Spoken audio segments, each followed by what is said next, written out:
Iglesia Pan de Vida para tu Corazón, Barrio Castilla en Bogotá, Colombia. Calle Octava bis A, número 7735, segundo piso. Sitio web www.pandevidaparatucorazon.com. Porque la palabra de Dios es viva y eficaz, y más cortante que toda espada de dos filos, y penetra hasta partir el alma y el espíritu, las coyunturas y los tuétanos, y discierne los pensamientos y las intenciones del corazón.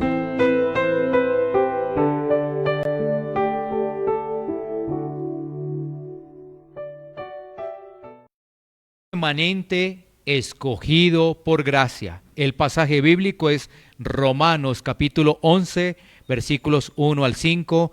Dice así la palabra de Dios. Digo pues, ¿ha desechado Dios a su pueblo? En ninguna manera, porque también yo soy israelita, de la descendencia de Abraham, de la tribu de Benjamín. ¿No ha desechado Dios a su pueblo, al cual desde antes conoció? ¿O no sabéis qué dice de Elías la Escritura? ¿Cómo invoca a Dios contra Israel diciendo: Señor, a tus profetas han dado muerte y tus altares han derribado, y solo yo he quedado y procuran matarme? Pero, ¿qué le dice la divina respuesta? Me he reservado 7,000 hombres que no han doblado la rodilla delante de Baal. Así también, aún en este tiempo, ha quedado un remanente escogido por gracia. Vamos a orar.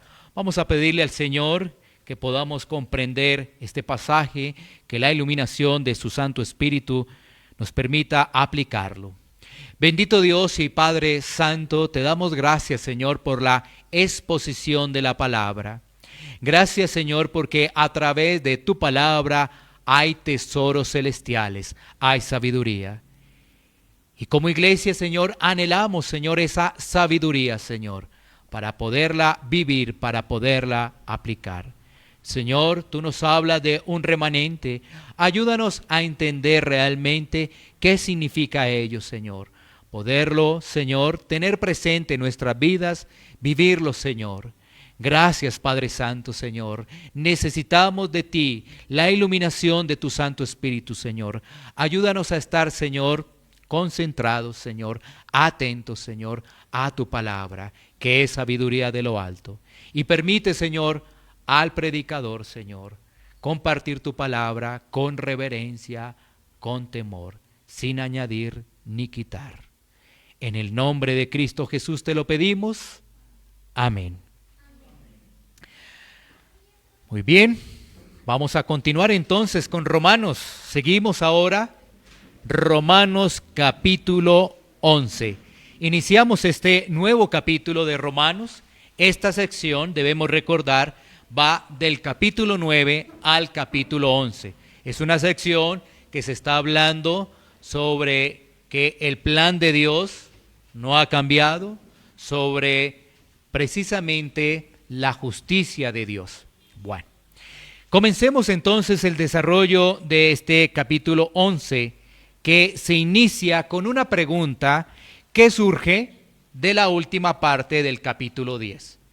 Tengamos presente, para poderlo enlazar, Romanos capítulo 10, 21, para poder comprender la pregunta que hace el apóstol Pablo al iniciar el capítulo 11. Dice Romanos 10, 21, pero acerca de Israel dice: todo el día extendí mis manos a un pueblo rebelde y contradictor.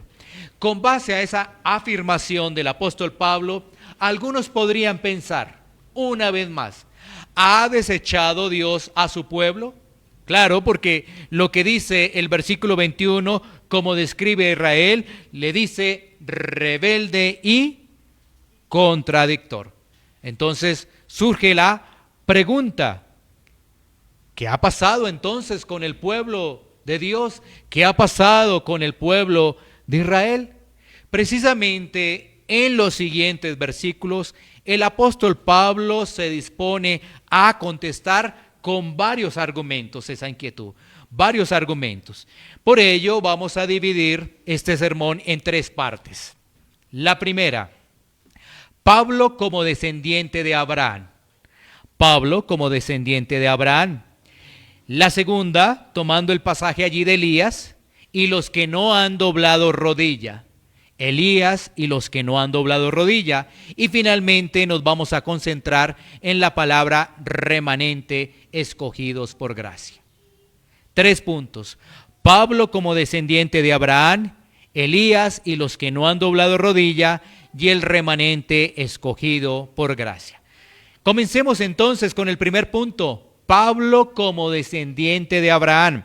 Leamos una vez más el versículo 1. Digo pues, ¿ha desechado Dios a su pueblo? En ninguna manera, porque también yo soy israelita, de la descendencia de Abraham, de la tribu de Benjamín. Entonces, una vez más, el apóstol Pablo hace una pregunta. ¿Tú te has dado cuenta que en esta carta el apóstol, en varios segmentos, en varios capítulos, siempre plantea una pregunta? Y su respuesta, en este caso, como en muchos, es enfática, diciendo en ninguna manera. Es decir, Dios no ha desechado completamente a su pueblo. Esa es la respuesta de Pablo. No lo ha desechado. Miremos qué es lo que se decía del pueblo de Israel en el Antiguo Testamento, para que tengamos una referencia y así sigamos desarrollando los puntos. Deuteronomio 26, 18. Deuteronomio 26, 18. Mira lo que dice este pasaje. Y Jehová ha declarado hoy que tú eres pueblo suyo, de su exclusiva posesión, como te lo ha prometido, para que guardes todos sus mandamientos. Tenemos entonces en el Antiguo Testamento y en esta declaración de Deuteronomio las características y también lo que se habla del pueblo de Israel. Por ejemplo, dice que es posesión del Señor bajo sus promesas, pero también que es un pueblo llamado a guardar los mandatos de Dios. Entonces, si uno lee estas promesas del Antiguo Testamento y analiza qué era lo que estaba sucediendo en el Nuevo Testamento, pues fácilmente algunos se podrían confundir. ¿Ha desechado Dios a su pueblo? Bueno, ya sabemos que Pablo responde en ninguna manera. Pero ¿qué fue lo que ocurrió? ¿Qué ocurrió? Pues que ellos no escucharon. Decíamos anteriormente que el que tiene oídos para oír, que oiga. Una cosa muy diferente es escuchar, pero otra es obedecer lo que escuchamos. Ahí está el punto, obedecer lo que escuchamos. Entonces, ¿qué pasó con ese pueblo? Pues muchos de ellos escucharon no más. No obedecieron, no atendieron a la revelación progresiva de las Escrituras. Es decir, no creyeron. Aunque se expusieron, aunque vieron, no creyeron. Entonces, el apóstol Pablo se dispone a generar varios argumentos para reiterar que el plan de Dios no ha fallado. El plan de Dios no ha fallado porque hay israelitas que sí han creído la promesa. Y uno de ellos es el mismo apóstol Pablo. Él se pone como ejemplo para decir, mira, el plan de Dios no ha fallado. Sí hay israelitas que sí han creído a la promesa. Y él se presenta como un descendiente de Abraham. Y vamos a ampliar un poco más esta descendencia de Abraham, porque él está diciendo que es de la tribu de Benjamín. Pero miremos el pasaje que Pablo de alguna forma también está citando allí. Filipenses 3:5. Filipenses 3:5. Dice la Escritura: circuncidado al 8º día, del linaje de Israel, de la tribu de Benjamín, hebreo de hebreos, en cuanto a la ley, fariseo, El apóstol Pablo está dando sus argumentos de que él pertenece al pueblo escogido de Dios. Está diciendo su primer argumento, circuncidado al 8º día.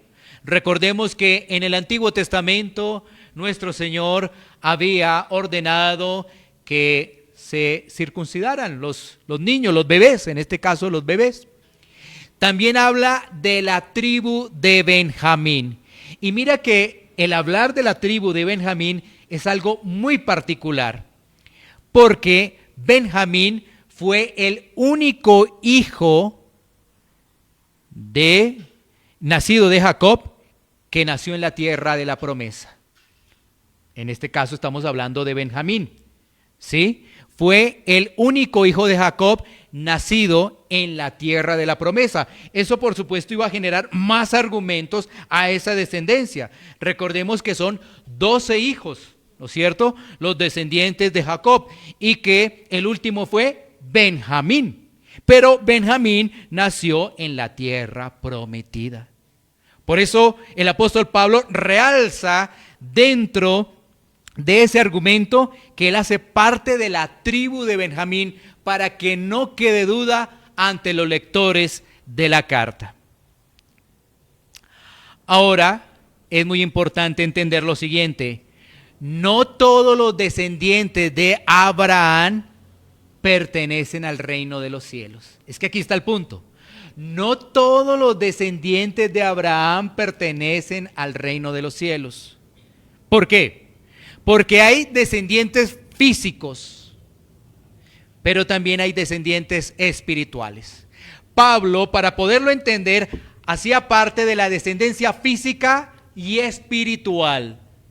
Ahí está el punto para que podamos entender. Hay descendientes físicos, pero también hay descendientes físicos y espirituales. Esos son los de la promesa, físicos, espirituales.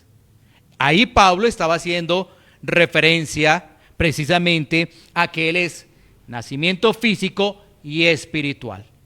Y para poderlo entender hoy en día, los descendientes de Israel pues también hacen parte de los espirituales, aun que no hayan nacido en esa nación. Entonces, por eso Pablo cumplía los dos requisitos, tanto físico como espiritual, es decir, físico y salvado por pura gracia. Porque recordemos que antes Pablo era perseguidor de los cristianos. ¿Sí ves cómo es la gracia? ¿Cómo actúa la gracia? Que vamos a ampliar más adelante. Bueno, entonces, con este primer argumento, Pablo está diciendo que Dios no ha desechado a su pueblo, ya que él mismo es la prueba de que el plan de Dios sigue vigente y que no ha cambiado ese plan. Pasemos ahora al segundo argumento, que lo tenemos de los versículos 2 al 4 de nuestro pasaje central, Romanos 11. Así que leamos ese bloque, Romanos 11 del 2 al 4. ¿No ha desechado Dios a su pueblo al cual desde antes conoció? ¿O no sabéis qué dice de Elías la Escritura? ¿Cómo invoca a Dios contra Israel diciendo: Señor, a tus profetas han dado muerte y tus altares han derribado, y solo yo he quedado y procuran matarme? Pero, ¿qué le dice la divina respuesta? Me he reservado 7,000 hombres que no han doblado la rodilla delante de Baal. Entonces, ¿qué hace ahora el apóstol Pablo?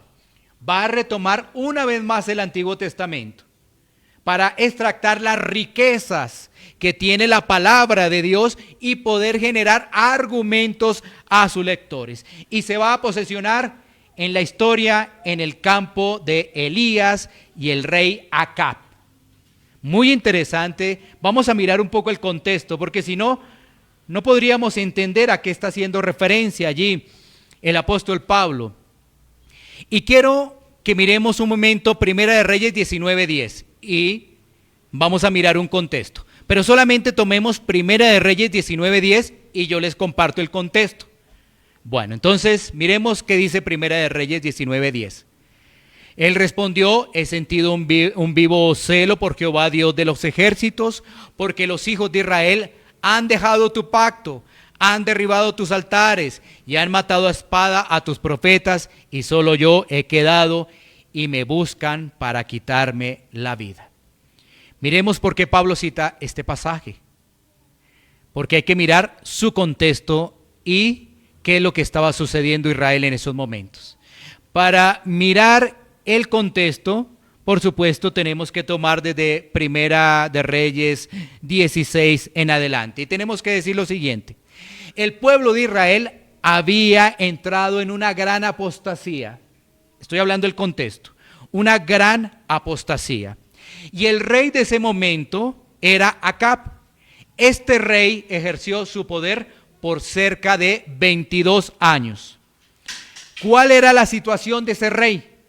La situación de ese rey es que andó en los pecados de Jeroboam. Y entonces uno tiene que indagar cuáles fueron los pecados de Jeroboam. Si ves, así estudiamos la Biblia, porque no hay forma de poder pronunciar algo si no vemos los contextos. Entonces, Jeroboam lo que hizo fue desobedecer la forma de adorar a Dios.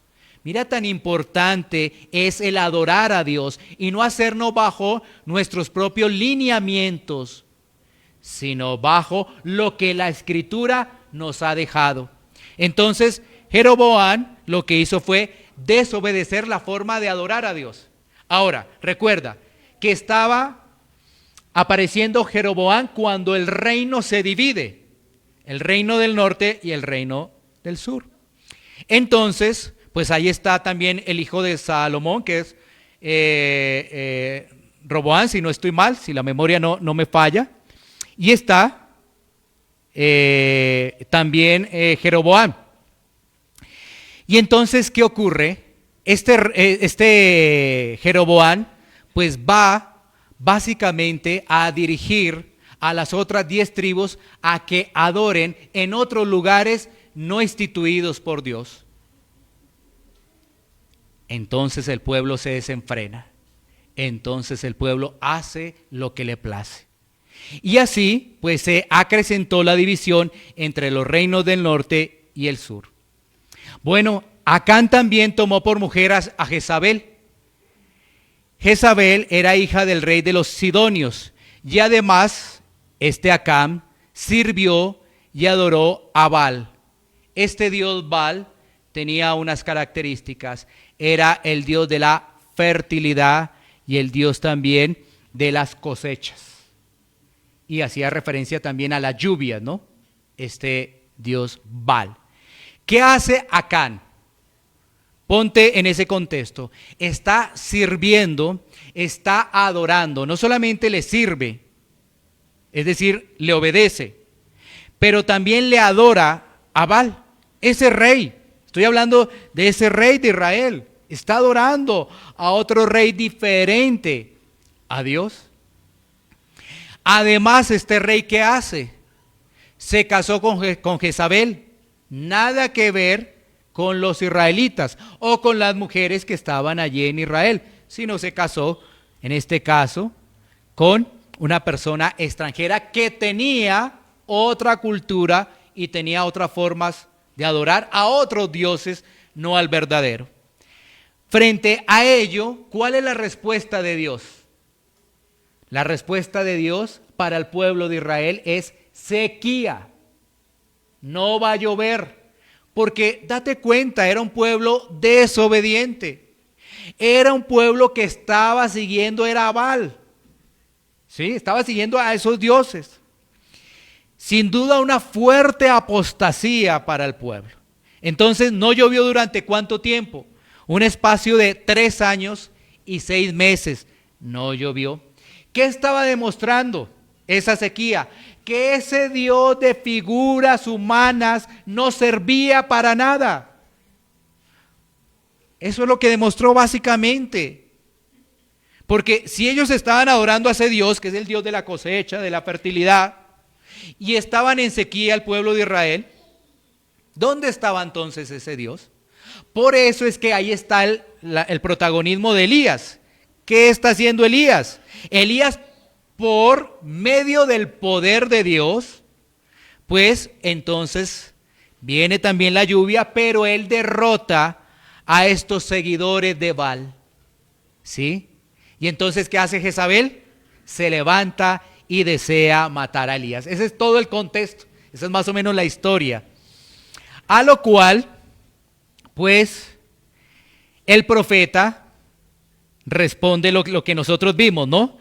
Recordemos lo que habíamos hecho referencia, ya en ese contexto. El profeta responde: he sentido un vivo celo por Jehová Dios de los ejércitos, porque los hijos de Israel han dejado tu pacto, han derribado tus altares y han matado a espada a tus profetas, y solo yo he quedado y me buscan para quitarme la vida. Ese es el panorama que hay.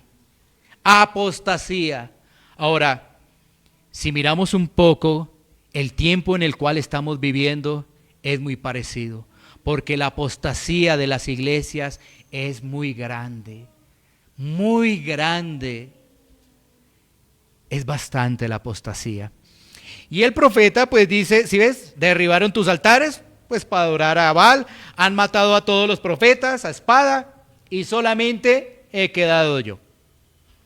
Ahora, mira lo que se responde, Primera de Reyes 19:18.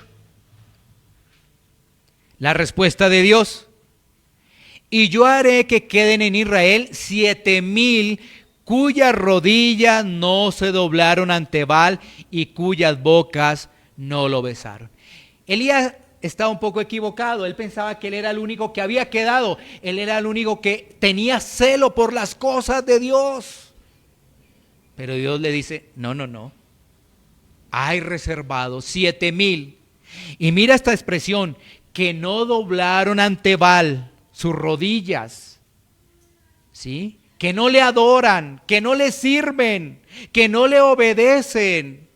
Por eso es tan importante tener la palabra. Tú y yo tenemos la palabra para que la palabra sea el filtro de nuestra verdadera obediencia, si realmente estamos siguiendo al Señor o no. La corriente de este mundo fácilmente lleva a adorar a dioses ajenos. ¿Sí ves? Porque, ¿qué hacemos? Nos comparamos con los demás. Y si no tenemos discernimiento, hasta nos comparamos con una iglesia apóstata. Allá se hacen esto, aquí no. Entonces vámonos allá que se hacen eso. ¿Sí ves? Al no haber discernimiento, mira cómo avanza la apostasía, porque fácilmente es compararnos. Es que allá se hacen eso. ¿Y aquí por qué no lo hacen? Si nuestro filtro no es lo que hagan los demás, es lo que dice la palabra de Dios. Y aquí este pasaje nos resalta que hay un remanente que no ha doblado rodilla, que sigue adelante. Y en este tiempo yo quiero decirte que sigue lo mismo. Hay un remanente en el mundo que no se rinde ante la cultura, ante las filosofías, que no piensa que la Biblia es anticuada. Por el contrario, medita en ella y camina bajo la humildad. Hay un remanente. Cuando uno observa las noticias y ve que todo esto está desenfocado, desenfrenado, el pecado por un lado, por otro, aquí a través de este texto, el Señor nos trae esperanza, porque Él tiene un remanente. Y esto nos lleva al tercer punto, el remanente escogido por gracia que tenemos en el versículo 5. Leamos Romanos 11:5. Dice la palabra de Dios: así también aún en este tiempo ha quedado un remanente escogido por gracia. ¿Qué es esa palabra remanente? Es selección. Eso es, selección. Y es algo que la Biblia nos muestra en muchos pasajes. Y este tercer punto, que va a durar un poco más, que es el último, nos va a permitir conocer, recordar a través de la Biblia que siempre se ha manejado un remanente. Y esto nos debe alertar a cada uno de nosotros, porque el pueblo de Israel estaba confiado de que era hijo de Dios, que hacía parte de la promesa, y había olvidado que a través de la Biblia se presenta este tema del remanente, esa selección ¿Sí? Remanente es una selección. Bueno, miremos algunas historias y algunos pasajes en particular. Vamos a mirar pasajes en particular y algunas historias. Comencemos con Génesis 7 en adelante. ¿Qué encontramos en Génesis 7 adelante? El diluvio universal.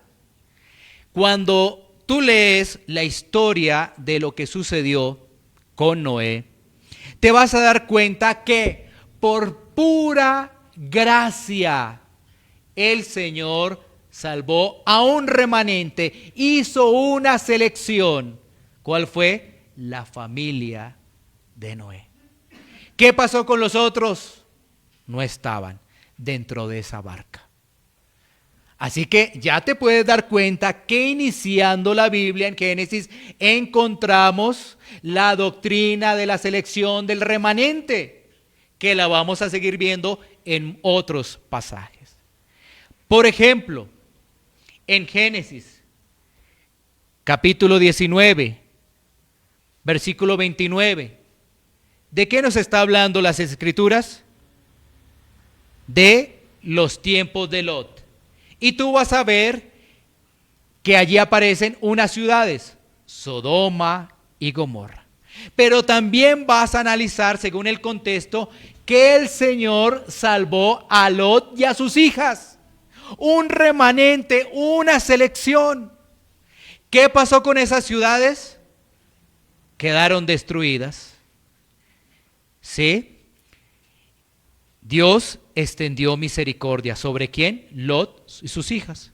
Y aún iba ahí la esposa. ¿Pero qué pasó con la esposa? Es que no debía mirar hacia atrás, volverse atrás. A ver, ¿cómo será eso? ¿Cómo será ese mundo? ¿Cómo será esa destrucción? Y ahí quedó, ¿no? ¿Ves? Todo fue por gracia. Gracia. Bueno, más historias. Lo vamos a tomar, este pasaje. Isaías capítulo 1, versículo 9, lo vamos a leer. Isaías capítulo 1, versículo 9. Tiempos del profeta Isaías. Dice: si Jehová de los ejércitos no nos hubiese dejado un resto pequeño, como Sodoma fuéramos y semejantes a Gomorra. Ahora el profeta Isaías, qué apostasía también había, ¿no? Es que mira la historia de Israel. Es escogido por Dios, el pueblo. Ingresa a la tierra prometida, pero desde que ingresó a la tierra prometida estaba completamente fuera de la obediencia hacia Dios. ¿Qué hace Dios? Les manda a los profetas. Ahí aparece el profeta Isaías. Pero como ese pueblo está en una gran apostasía, ¿qué dice allí Isaías? Dice: si el Señor no hubiese dejado un resto pequeño, entonces una selección, lo mismo que hemos venido hablando, como Sodoma fuéramos y semejantes a Gomorra, es decir, destruidos. Pero esto nos indica que el Señor, a través de su plan de redención, ha dejado a través de la historia un remanente. Y dentro de ese remanente hay allí unos israelitas, como probó Pablo en Romanos 11:1. ¿Sí?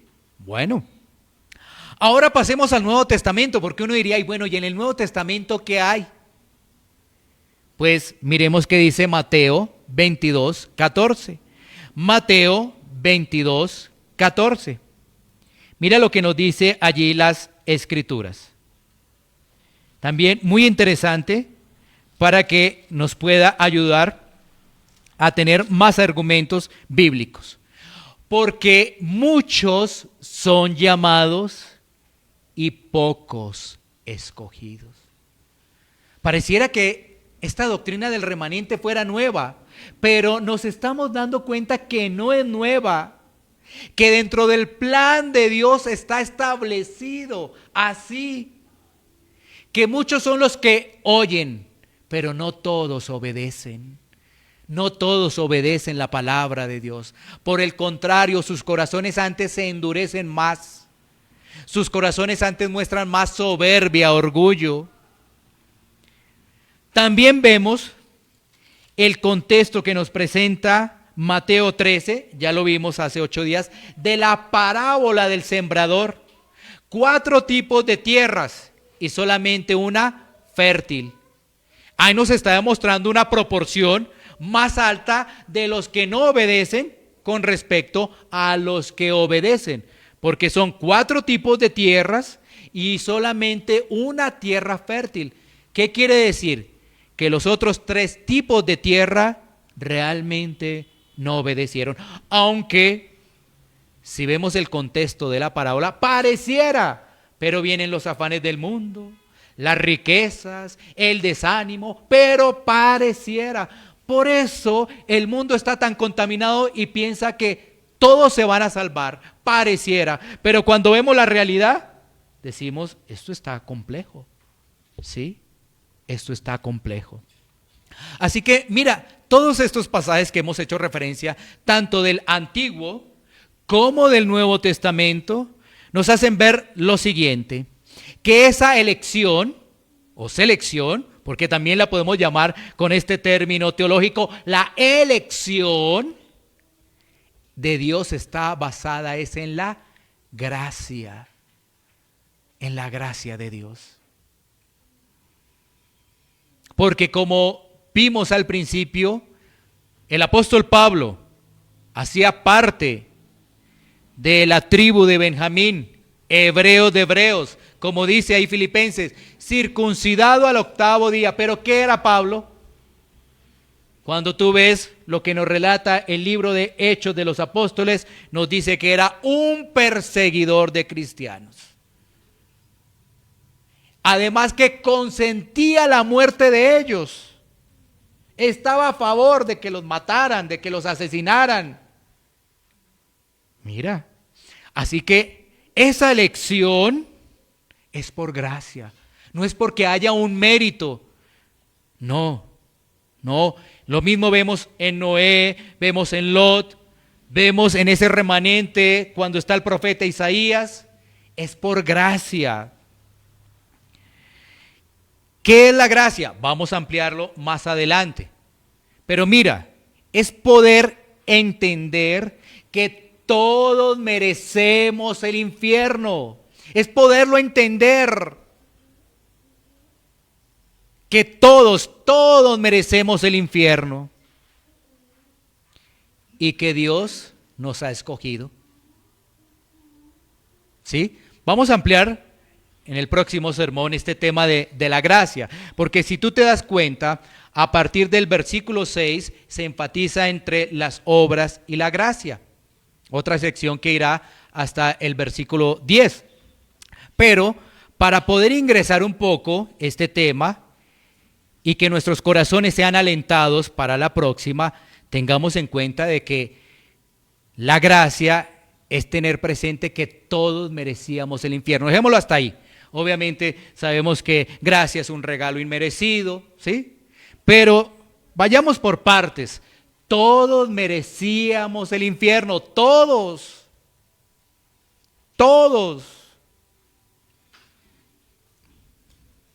Pero Dios ha escogido, ha seleccionado a unos para que les sirvan. Estas personas, reiteramos, no tienen ningún mérito, sino que Dios ha escogido soberanamente y en amor. Todo esto que te estoy diciendo está en la Biblia, soberanamente y en amor. ¿Sí? Bueno, el pecador, para que reciba la gracia, necesita reconocer su condición espiritual y clamar a Cristo. Allí es cuando realmente opera la gracia. Mira que cuando nos comparten de Cristo, básicamente muchas cosas se olvidan cuando nos comparten de Cristo. Porque nos centramos tanto en nosotros, en nuestro problema, en nuestras cosas, que nos olvidamos de la realidad que dice la Biblia, la realidad del pecado. Si somos pecadores, estamos condenados. Si estamos condenados, nuestro destino es el infierno. Pero hablar de eso en estos tiempos, como en otros, pues por supuesto que puede generar alguna molestia. Pero es que no estamos hablando por nosotros mismos. ¿O acaso quiénes somos nosotros? ¿Sí? Es que nosotros no estamos hablando por nosotros mismos. Nosotros hacíamos parte de ese grupo antes. Nosotros estamos hablando en nombre de Dios, que es diferente. No estamos hablando en nombre de nosotros mismos y condenando a la gente, no.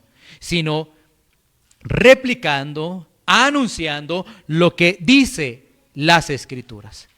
Y ahora Pablo finalmente va a enfatizar en la gracia. Pero tenemos que ir a las aplicaciones porque el tiempo no nos da. Así que vamos a mirar 3 aplicaciones de lo que hemos visto a través de este pasaje. 3 aplicaciones. La primera, este pasaje nos debería llevar a manifestar el asombro frente al plan de salvación y traer gozo a nuestras vidas. ¿Por qué? Porque tú te das cuenta que el plan de Dios es perfecto. No sé si tú habías meditado anteriormente en esta doctrina del remanente, cómo Dios a través de la historia siempre ha rescatado a pecadores que no lo merecían. Por eso esto es asombroso. A través de la historia siempre ha seleccionado, siempre. Y esto va a traer gozo porque uno dirá, bueno, Señor, hay esperanza para el pecador, hay esperanza para mi vida. Así ha sido a través de toda la historia. Cuando había un periodo de gran oscuridad, como en los siglos XIV, XV, viene la reforma en el siglo XVI. ¿Qué ocurre? Hay unos prerreformadores, esos que los queman vivos, porque los consideraban herejes. ¿Por qué los consideraban herejes? Pues porque iban a la Biblia. ¡Wow! ¿Qué ha pasado a través de la historia? O sea, ahora que tú y yo estamos leyendo la Biblia, resulta que en la antigüedad a muchas personas las quemaban por leer la Biblia y ahora uno la lee con tanta normalidad. Pero mira todo lo que ha pasado. Pero en medio de esa situación tan oscura había un remanente también. Un remanente que volvió a las Escrituras, que no le importó. Pase lo que pase, seguimos adelante. ¿Sí ves? Por eso estaba hablando de estos tiempos de apostasía. Porque hablar de obediencia a la palabra para algunos es legalismo. ¿Sí? ¿Qué creen que dirán las otras iglesias que pertenecen a otras denominaciones de estas iglesias? Ah, ya esos legalistas. Es que estamos bajo la gracia, no bajo la ley. Esos legalistas. ¿Sí? Pero las Escrituras nos enseñan que hay un grupo que no ha doblado rodilla ante las corrientes filosóficas. Así que es el asombro, el primer punto es este asombro que debemos tener. Pero ese asombro se convierte también en gozo, entendiendo el plan de salvación de Dios, que hay un remanente que el Señor ha escogido por pura gracia. Segundo punto, esto también nos alerta sobre la apostasía que se está desarrollando en muchas iglesias. Esto realmente es escalofriante y preocupante. Porque no debemos tampoco, listo, hay un plan, hay un remanente, pero entonces no nos preocupamos por lo que está pasando en otro lado. Claro, porque hay que anunciarlo y hay que decirlo para que haya discernimiento. Hay que anunciarlo, la apostasía. Por ejemplo, algunos puntos de apostasía muy simples. Nuevas revelaciones, tanto de los ministros como de las personas que se sientan, tienen nuevas revelaciones. Del infierno, del cielo, nuevos apóstoles, nuevos profetas, pastoras, apóstolas, todo eso. ¿Sí ves? Nuevas revelaciones. ¿Dejando qué? Atrás el consejo de la palabra de Dios. Mira, ¿cuáles revelaciones tú necesitas? Tú necesitas entender lo que dice la Escritura, que no hay ni uno bueno y que si te arrepientes estás en el reino de los cielos. ¿Qué más necesitas? ¿Sí?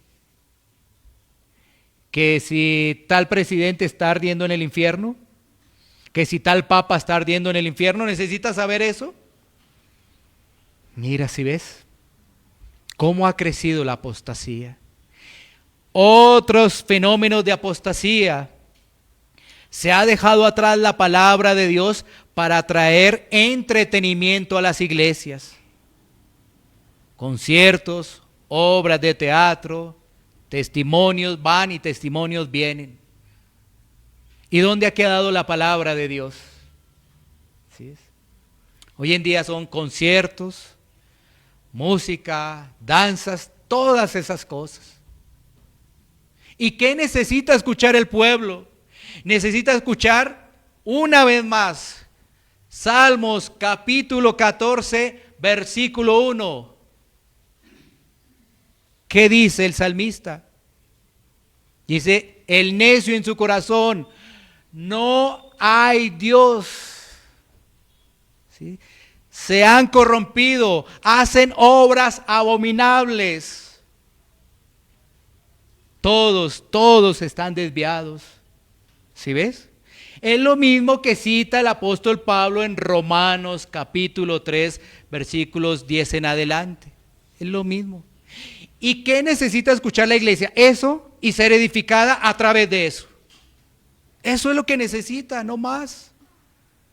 Pero pareciera que esto fuera tan fácil y que tú dijeras, ya me lo sé. Pero ponlo en la práctica a ver cómo es que ya te lo sabes. Si ves la diferencia, uno dice, no, pues ya me lo sé. Eso ya me lo sé, sí. Dice la Escritura, Romanos, Salmos, ¿sí? Pero ponlo en la práctica a ver si realmente se ha entendido. ¿Qué más tenemos en esos temas de apostasía? Personas dedicadas al dinero. Entonces, ¿qué vemos hoy en día? Megatemplos, mega iglesias, en una región que se dice tercermundista como Latinoamérica. ¿No te trae eso alguna reflexión? Latinoamérica es considerado un continente tercermundista o una región tercermundista, pero hay unos mega templos. Bueno, porque aquellas personas se han enfocado más en el dinero. Mira, esto es como trasladar el tiempo de Acab al tiempo de hoy en día. Acab servía y adoraba a Baal. Y hoy tenemos a muchos adorando las riquezas. ¿Qué tenemos hoy en día? Personas que no mortifican el orgullo. Por el contrario, son altivos, soberbios y dicen que son cristianos. Porque hay que mortificar ese pecado. Entonces, vemos iglesias que hacen acepción de personas. ¿Sí? Los que más dan en un lado, los que no, casi no dan en otro lado, y los que no dan, pues entonces no entran. Bueno, dirían unos, porque. Pero lo que sí vemos, obviamente, es que los que dan tienen un mejor sitio. Y eso los vuelven orgullosos, pedantes, soberbios, y dicen que son cristianos. Todos esos son campos de la apostasía. Pero en medio de todo este panorama que hemos dado en esta aplicación, la alerta que debemos tener de la apostasía, una vez más debe venir a nosotros un remanente salvado por gracia que no ha doblado rodillas ante Baal. Hay un remanente.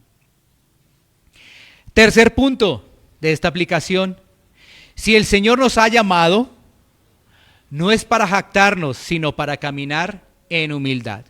Si el Señor nos ha llamado, no es para jactarnos, sino para caminar en humildad.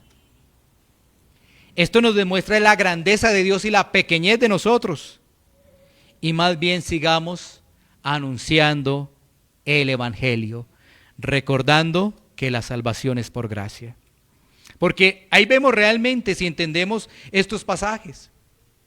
Porque en vez de jactarnos, decir, uy, yo soy un hijo de Dios, vea, los de allá no. En vez de jactarnos, esto nos llama es a la humildad, a darnos cuenta la grandeza del plan de Dios y que uno es diminuto, bien pequeñito, y que Él nos ha dejado una labor, a anunciar el Evangelio y recordar que esa salvación es por gracia.